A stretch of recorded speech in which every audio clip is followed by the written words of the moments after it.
All right, it looks like that's my cue, ladies and gentlemen. Let me bring this microphone up a little bit higher. Um, Welcome to the show, ladies and gentlemen. This is Giga Ohm News. This is high resistance, low noise news brought to you by a biologist. My name is JC. Um, I also report from a bicycle on neuroscience topics. But in my live streams, I'm usually covering COVID 19 right now because that is the biological situation that we find ourselves in. And sometimes I'm looking into the sun or I'm angry about something and I'm not sending the right message. And so going forward here, one of the things that I'm trying to craft a little bit better, one of the things that I'm trying to sort of change about the way that I come to you on an evening basis is number one, I'm going to try and make sure that that fire is always there because that fire always helps. And number two, I'm going to try and come with as much positive energy as I can because even though I am frustrated and confused and worn out from the cognitive dissonance that is the SARS-CoV-2 COVID-19 pandemic, operation cluster, whatever. We are in a situation where our negative energy can sort of feed back on us, and we don't want that to happen now. We're in a critical sort of turning point in American history, especially modern American history, where in the next few months they're going to keep ratcheting up the heat. The postponing of the opening of schools and the postponing of the opening of universities is only the start of the heat. And I'm going to show you a couple pieces of the heat tonight that they have just started to apply to me at my work. I work at the University of Pittsburgh. And so it's a typical university, right, with 15,000 some students. Pittsburgh itself is quite a small city. And combined with Carnegie Mellon, these two universities represent a quite large percentage of the let's say urban population of Pittsburgh in any given fall, winter, and spring period. And certainly a lot of the downtown commerce and a lot of the restaurant commerce is quite dependent on these university populations, which now, to an unknown degree, are going to be returning back to Pittsburgh. So this sort of change in the economic structure, I don't even, that's not the right word, but sort of the economics of Pittsburgh is going to change drastically because of the way that there are businesses, whole ecosystems, economic ecosystems in Pittsburgh that are dependent on the idea that all of these apartments get filled, that all this rent gets paid, that all of these, gym memberships get bought, and all of these, shops get patrons, and all of these restaurants are full. Even lunchtime is a thing that in the summertime changes drastically around here. And so the change in the number of students coming back, how they're coming back, who chooses to come back or take a year off, this is all yet to play out. And indeed, the opening of schools in Shaler and in Pittsburgh has gone from being kind of a mixed bag of hybrid and full opening and remote to almost exclusively remote. There are very few schools besides full private ones that currently we're making the argument that these private schools can't afford not to open and they must go full-time because otherwise they won't get the tuition. I'm not sure that's true. It's kind of a disingenuous argument, I think. But nonetheless, there is this concern that there are charter schools and private schools that have more capability and more training and more experience in cyber schooling than our typical public schools have. And certainly the round assertion now is that when we close the schools in March through June, or April through June, it was March through June, I can't even remember anymore, that the schooling that took place then was horrible. Was terrible. It was worse than nothing, quite frankly, because all it did was really make it very difficult for us to know what we needed to do, and we didn't have any real quality instruction. And quality online instruction is not easy. I'm not saying that it is. In a way, you can see this is online instruction. This is not easy.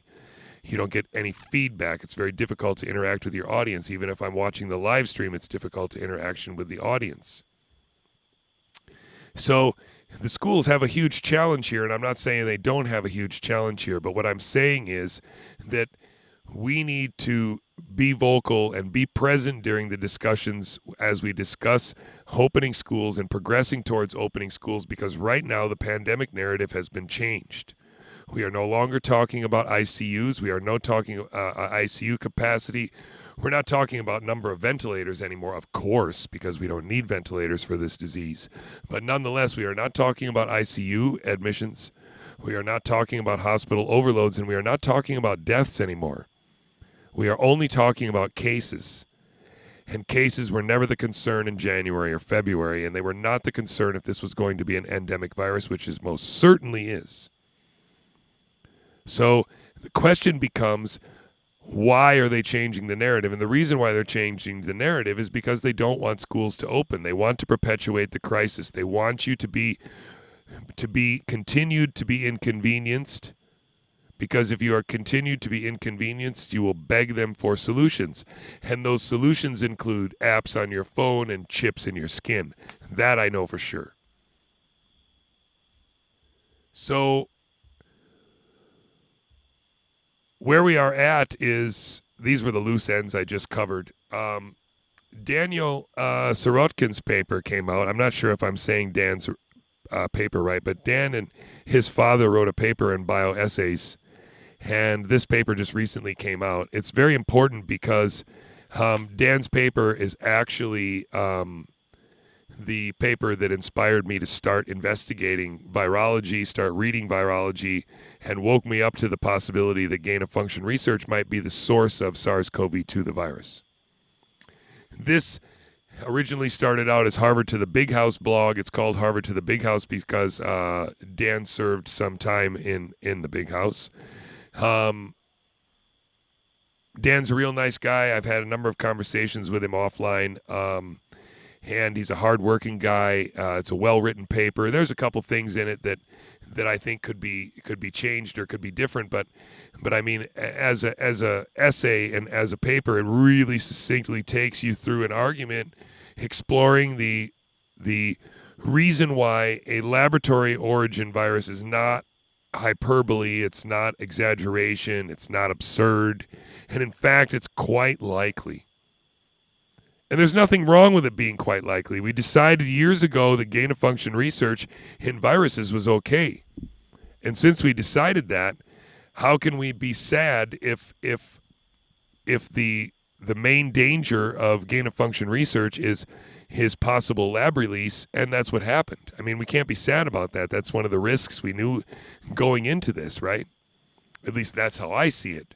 And so if we're going to hold somebody accountable, we need to hold people accountable that change that policy and hold people accountable who were engaged in this research and then investigate whether or not they were doing it under sufficient biological controls, biological hazard controls. And that's what this paper is about, discussing that possibility, discussing the laboratory techniques, the methodologies that could have led to SARS-CoV-2, and the specific sort of signatures that are found in the genome of SARS-CoV-2, which could belie the animal host, animal culture origin of SARS-CoV-2. It's a great paper. I'm very proud of Dan. I'm happy. I was part of helping him to assemble this data and helping him to sort of craft this text. But congratulations to Dan and his father. This is a really great step forward in terms of getting this idea out there further, and I think it's something that everybody should explore. As I say it now, I'm going to give you the link in an email. Those of you who are signed up for my email list will get this link, and you're not going to get a link only. You're also going to get the PDF, and it's a good PDF in the sense of it's not encrypted or having any malware on it.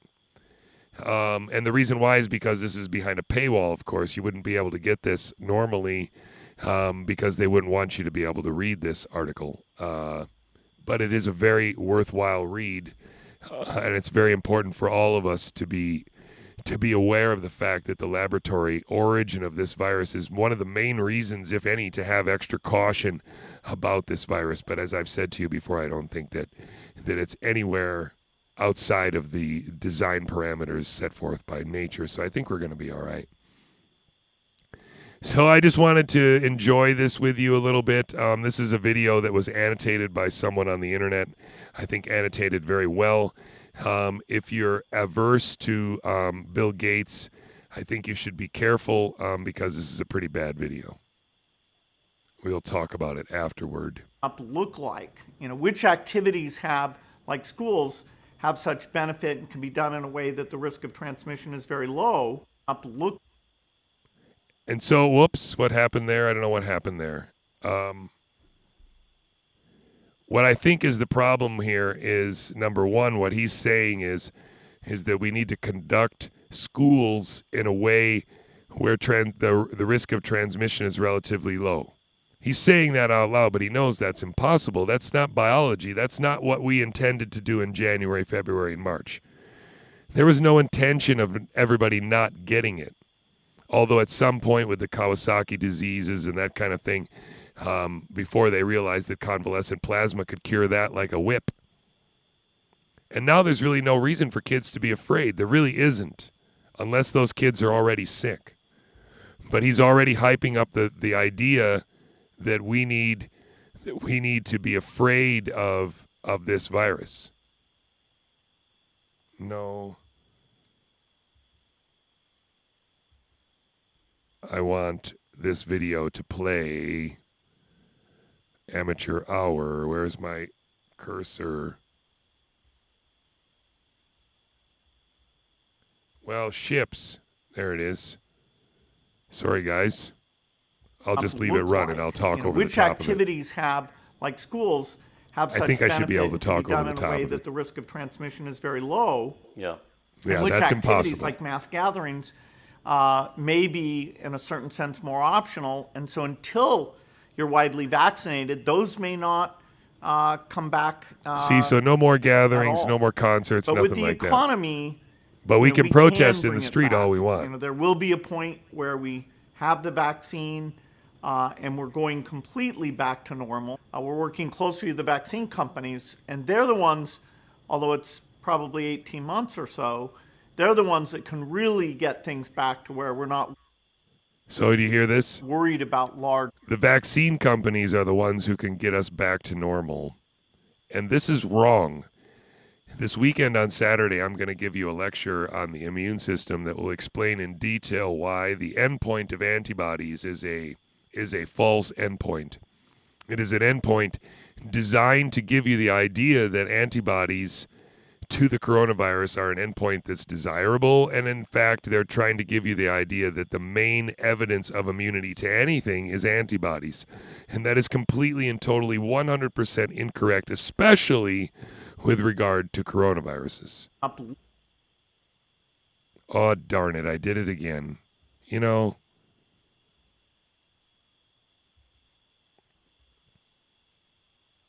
That's really annoying.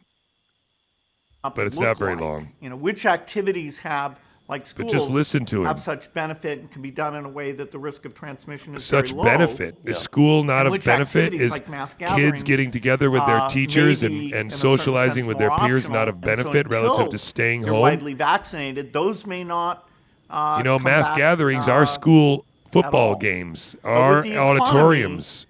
Come on. We can bring it back. There will be a point where we have the vaccine. And we don't need a vaccine to restore movement. That's absurd. The vast majority of us who are healthy need to get infected, and we won't even notice. How can they argue that we should be confined to our homes when the test is not even positive, is not even specific enough to tell us for sure we're negative? This readiness, these germ games like war games, that will really test out our systems and make sure this is that absurd. We move They're faster testing out than the what? virus does. They are simulating. They are getting ready to scare us again. I've not talked directly to the president. Our foundation is trying to be as helpful in a very constructive way as possible, and that's why I've talked to the head of the pharmaceutical companies. We've talked to a lot of the agencies, including CDC and NIH, about how we work together on the vaccine and the drugs. But the idea of big public gatherings, I do believe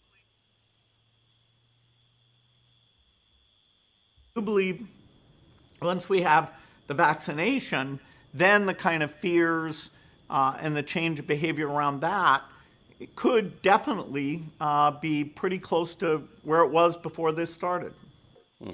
Awareness of this is a threat, and probably the biggest threat to kill tens of millions of people, that will be permanently embedded. I find it so disconcerting to wake up every morning and think, well, that was a strange dream.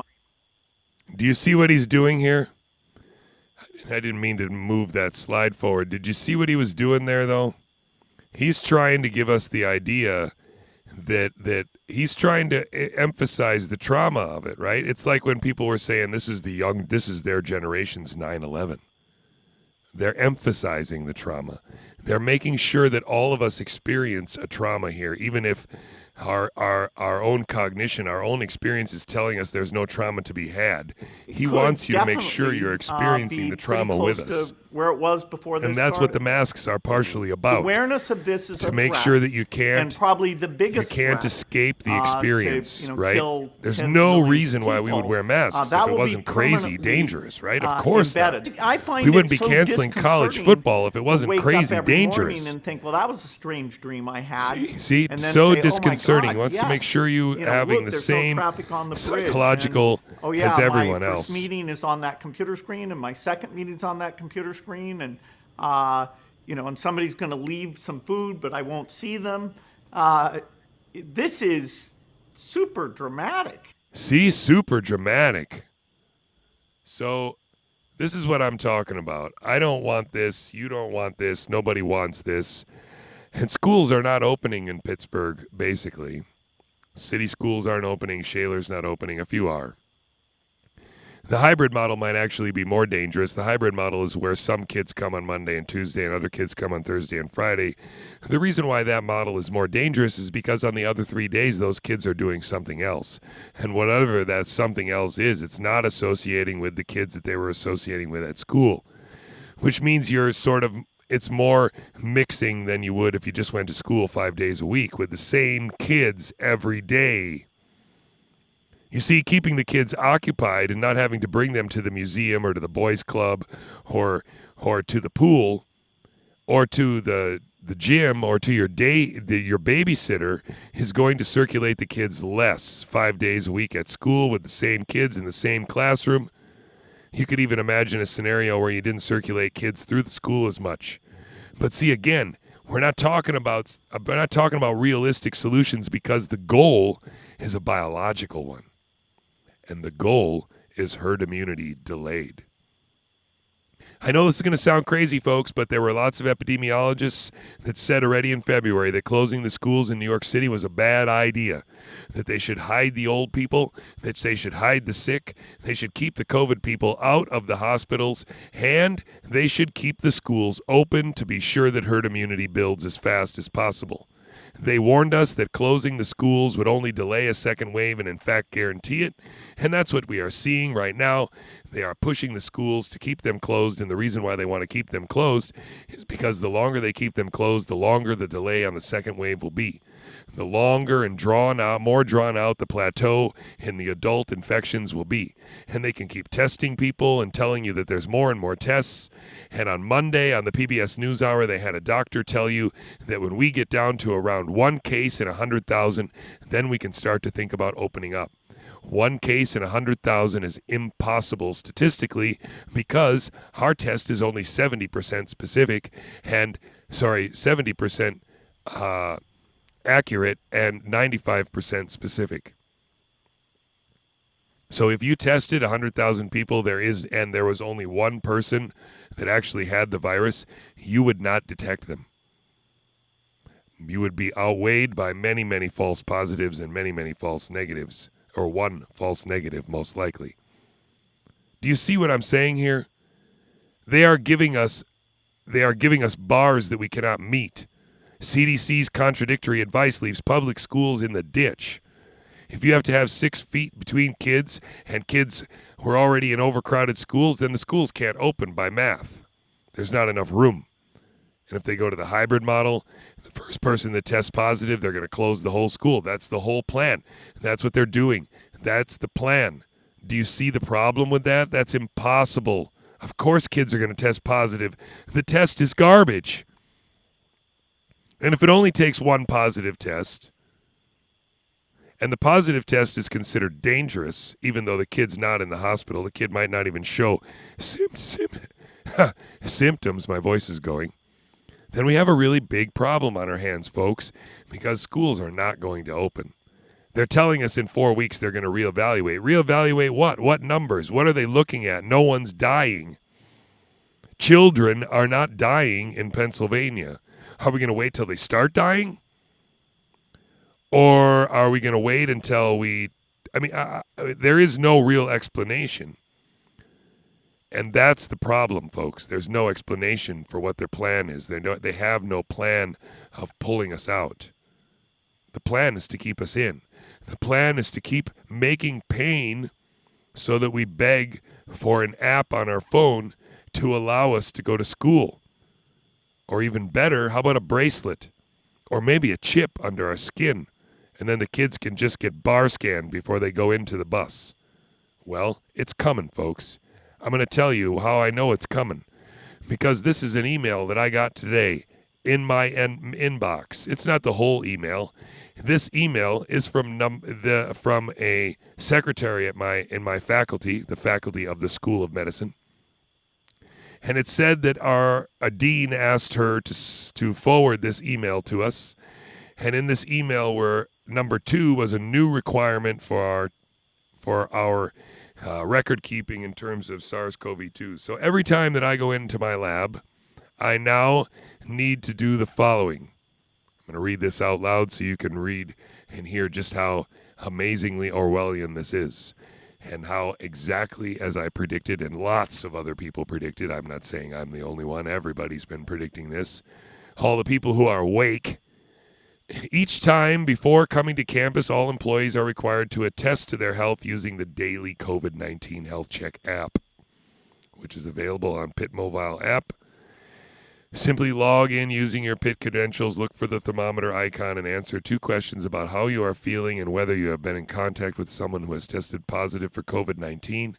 It is an italicized essential part of how we work together to keep you and other members of our community safe.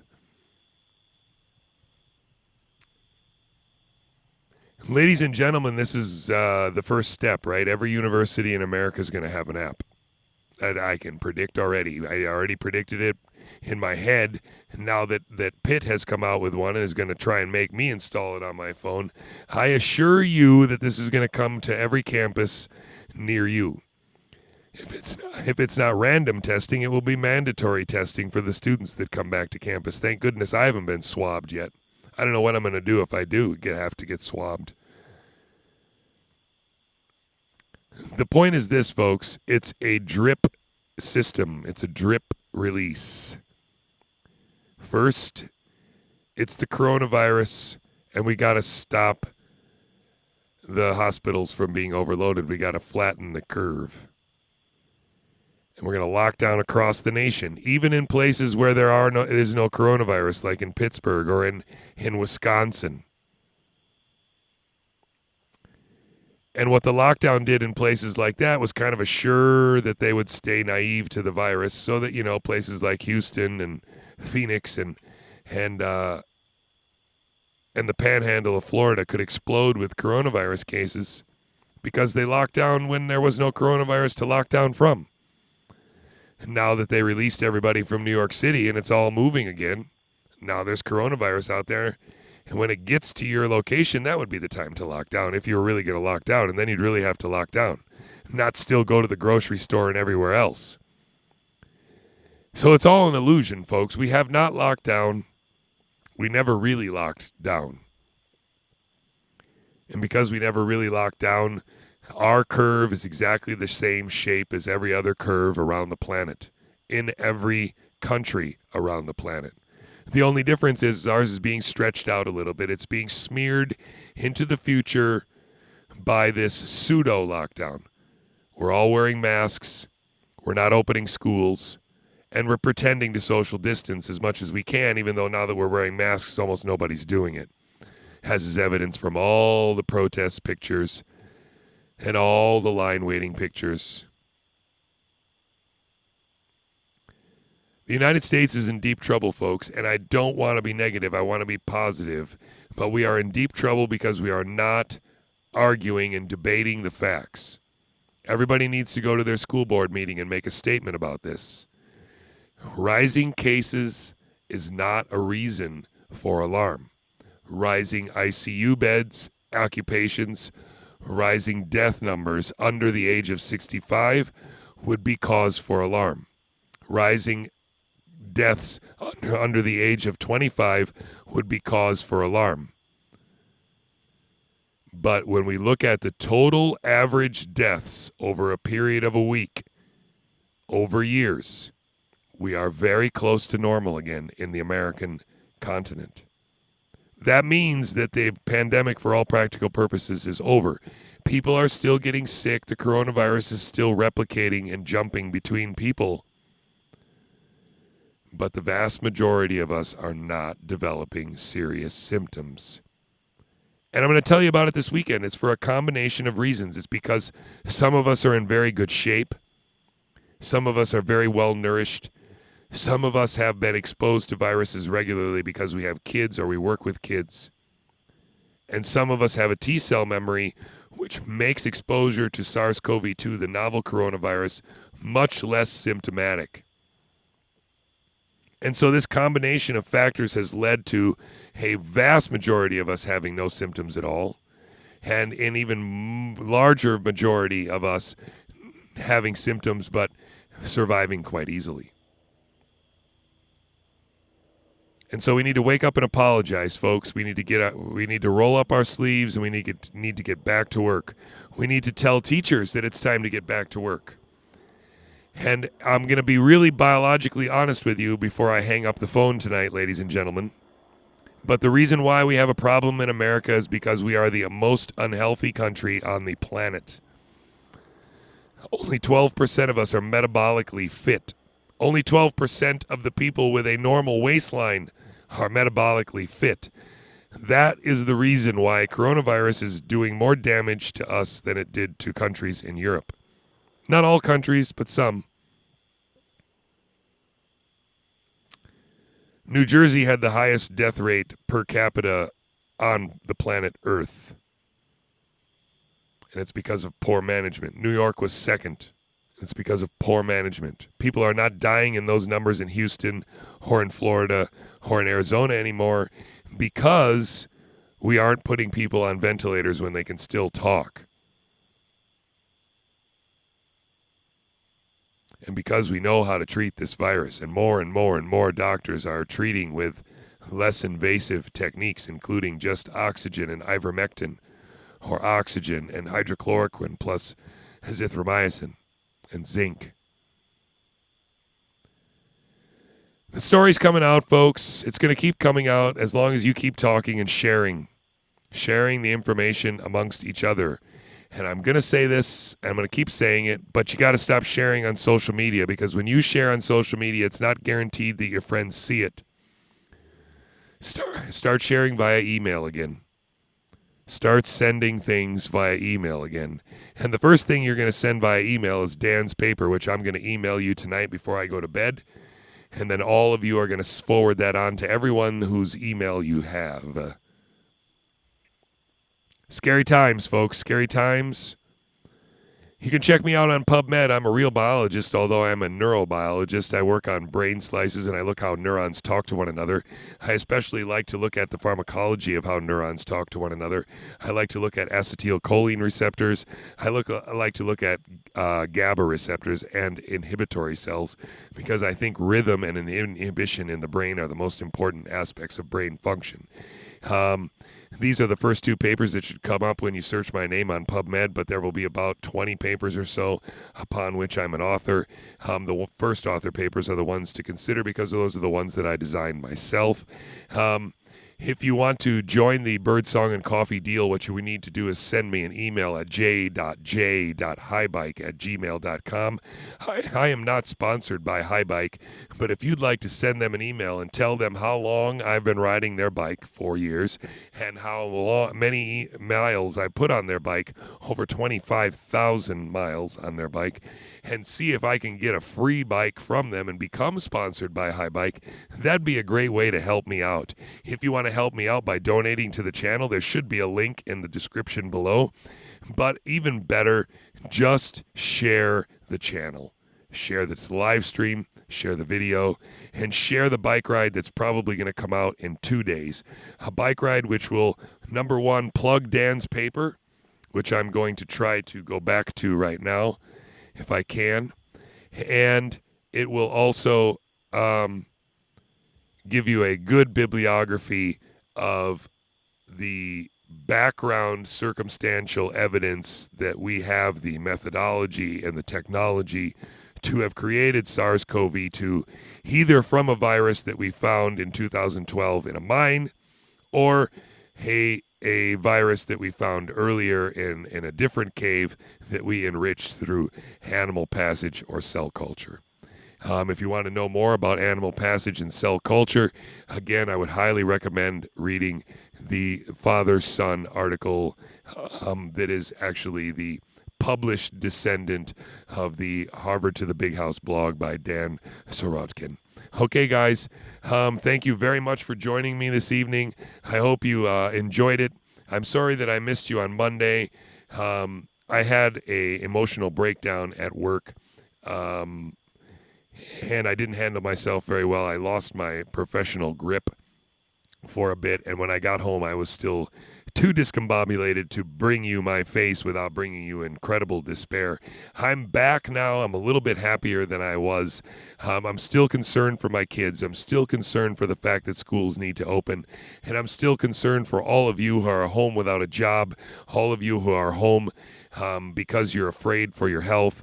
And I'm concerned for all of you who are home and you're just a little overweight. You have not been eating well. You have not been taking care of yourself. Here's your wake-up call.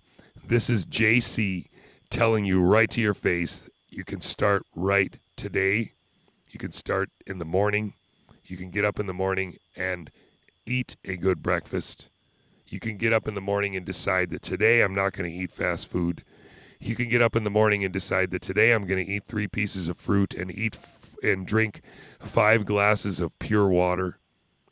You can get up in the morning and you can say I'm going to do 8 push-ups and 10 sit-ups. And I'm going to do it in the morning today, and I'm going to do it tomorrow. And that's all you can really do. And if you get up in the morning and you say these things to yourself, have this little plan of how you're going to improve your health on a day-to-day basis, in a month, you will be surprised at how far you are. Even if it's just cutting out fast food permanently, even if it's just trying to eat 1 piece of fruit a day and you don't eat any right now. All of these things matter, folks, because right now, I'm telling you, the main reason why coronavirus is dangerous to us here in North America is because our health is in the toilet. Saturday, I'm going to give you a few very nice papers to read that will detail how badly out of shape America is, how badly our health has been managed, and as a result, how ripe we are for something as harmless as a coronavirus to create a comical pandemic. And that's what we're really experiencing right now. It's a comical pandemic. If you pay attention to the news, you will see. They can't talk about the EU anymore. They can't talk about the EU because the EU's open. The pandemic's over there. There will be more coronavirus cases. There will be more occasional anecdotal people who have severe reactions to coronavirus. That will continue, I assure you. But the death toll in Europe is over. Okay, you heard it here first. This is Giga Ohm News. This is high resistance, low noise news coming to you from a biologist in Pittsburgh, Pennsylvania. Thank you for joining me. If you liked it, like and subscribe. This is JC on a Bike. I'll see you guys soon.